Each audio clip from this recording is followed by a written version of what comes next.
if you don't listen to me, we're getting a divorce. I can't stay married to someone who says such selfish things. I accept the divorce, even though my husband is acting smart and doesn't know what's coming next.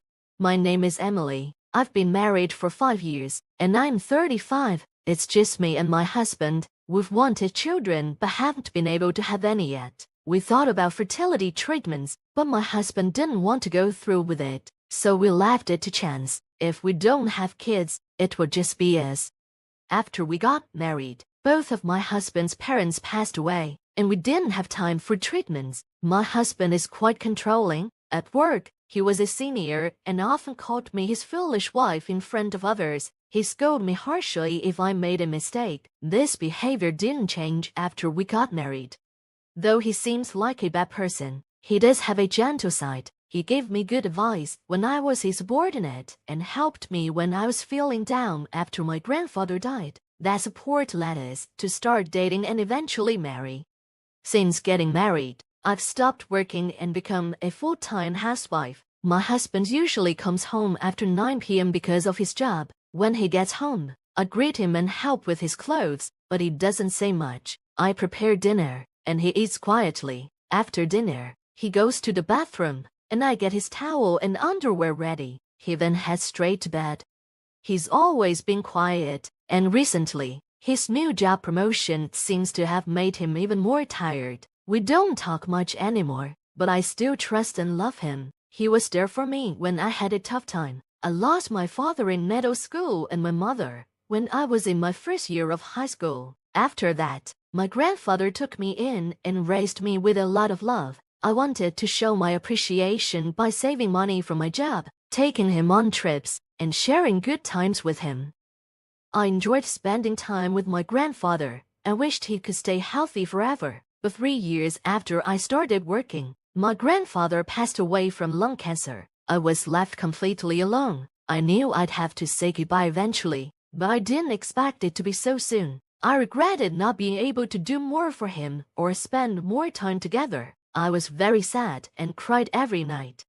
My then boss, who is now my husband, noticed my sadness. He was kind and listened to me, telling me I had been through a lot and did well. I felt lucky to have him as a boss. Normally strict and intimidating, he was gentle and supportive during that tough time. I know he's a kind person deep down, which is why I wanted to stay with him. One afternoon, the home phone rang. It was my husband's younger brother, who I hadn't heard from in a while. He asked to speak to my husband. I told my husband about the call, and he answered the phone with a smile. His younger brother, 15 years younger than him, is someone my husband really cares about. He's been living happily with his wife for 2 years. But when my husband's tone suddenly became serious, I knew something was wrong. After hanging up, he told me that his brother had been laid off from his job. I was shocked, as I hadn't expected this at all. My brother-in-law is very different from my husband. He's kind, calm, and respectful. He always defends me when my husband is rude and apologizes for his behavior. I have a good impression of him and his wife.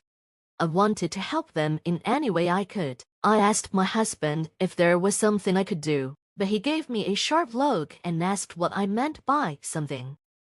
I suggested to my husband that we should do something to help his brother feel better. He sighed heavily and said that I wouldn't understand because I haven't been part of the working world. He told me that it wasn't my place to suggest anything, and his harsh response surprised me. I meant well, but it seemed I had upset him.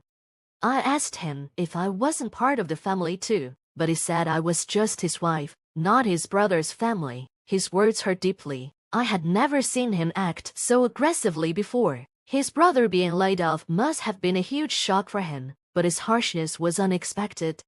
He told me not to do anything unnecessary and walked out. After that, he became even more demanding and critical of me. He complained about the meals I prepared and compared me unfavorably to his brother's wife. His unreasonable behavior was confusing, and I didn't know what had changed. One day, my husband began sorting through things and filling garbage bags. I was puzzled but didn't interface because our relationship had become so strained that I didn't have the energy to talk to him. Then he told me that we needed to start packing because we were moving out. He said he was giving the house to his brother and his wife. I was shocked and confused by his decision.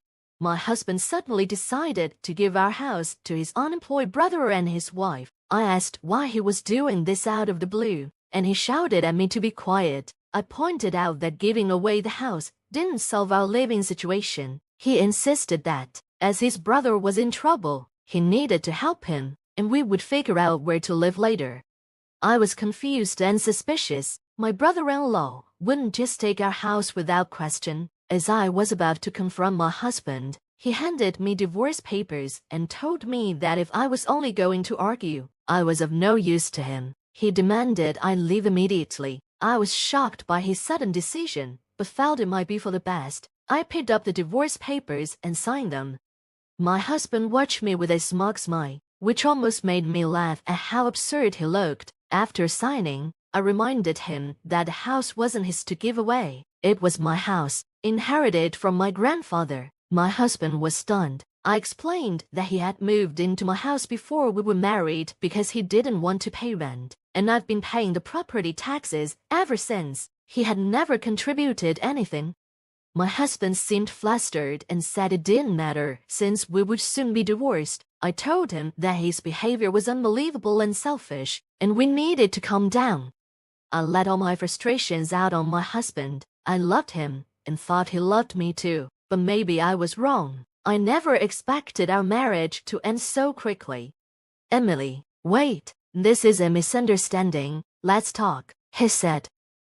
Talk about what? You were the one who wanted a divorce, I replied. I carefully put away the filled-out divorce papers, planning to submit them first thing tomorrow morning. My husband lay on the floor, dazed, and muttered, "No, this can't be happening." I told him coldly that this was my house and he needed to leave immediately. Once the papers were filed, we would be strangers. I felt no sympathy for him. Even when he cried and clung to me, he eventually left, resigned to his fate. The news of our divorce spread quickly at his work, and he was immediately looked down upon. Rumors about our divorce and his behavior during our marriage circulated widely. It seemed he had lost his standing at his company. I wondered who spread those rumors, but all I did was answer questions from his colleagues and subordinates.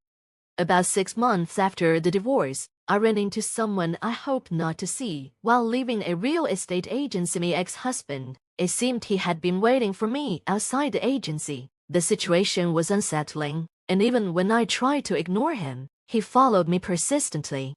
Frustrated, I agreed to talk. Enough. If you have something to say, just say it, I told him. Emily, I've always despised you, he said. His sudden claim left me confused. He said he had been blaming me for his brother's job loss. Why would it be my fault? I asked. Since we got married, he said only bad things happened, like his parents dying and his injury. But his father was already sick before we married, and his mother was frail. His injury was due to his own clumsiness when he got drunk and fell. Despite this, he believed I was responsible for all his misfortunes. So you think I'm the cause of all your problems and that's why you hated me? I said. I always thought you were just awkward, but you actually despised me. I was frustrated with his refusal to take responsibility and his constant blaming of others. I couldn't believe someone like him could be a supervisor. I worried about his subordinates who might be unfairly criticized. He continued to tell me about his misfortunes even after our divorce. He showed me burns from a recent fire that destroyed his apartment, and he mentioned losing his wallet, making mistakes at work, and his brother's coldness towards him. Honestly, I don't feel sorry for you, I said. These are the results of your own actions. I have nothing to do with them. Please, Emily, come back to me, he begged. We've been together for so long. I took care of things when you were working and helped you when your grandfather died. Looking at him, trying to guilt-trip me, made me shiver. All your problems come from your own actions. Maybe you should look at yourself and stop blaming others. With that, I walked away, ignoring his desperate calls. My ex-husband was calling out to me, trying to get my attention, but I ignored him and blended into the crowd. About a week after our divorce, I got a call from my former brother-in-law. "Emily, well, you're not my sister-in-law anymore," he said. "I'm sorry, but I wanted to talk about my brother."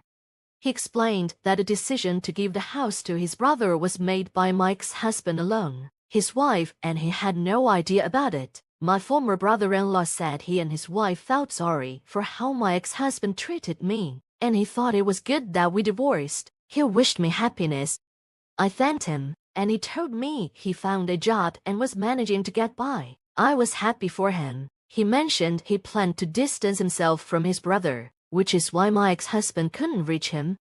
And now, my ex-husband, who had lost his wife and was estranged from his younger brother, was truly alone. I hoped he would understand the consequences of his mistakes, but for now, I needed to completely cut him out of my life.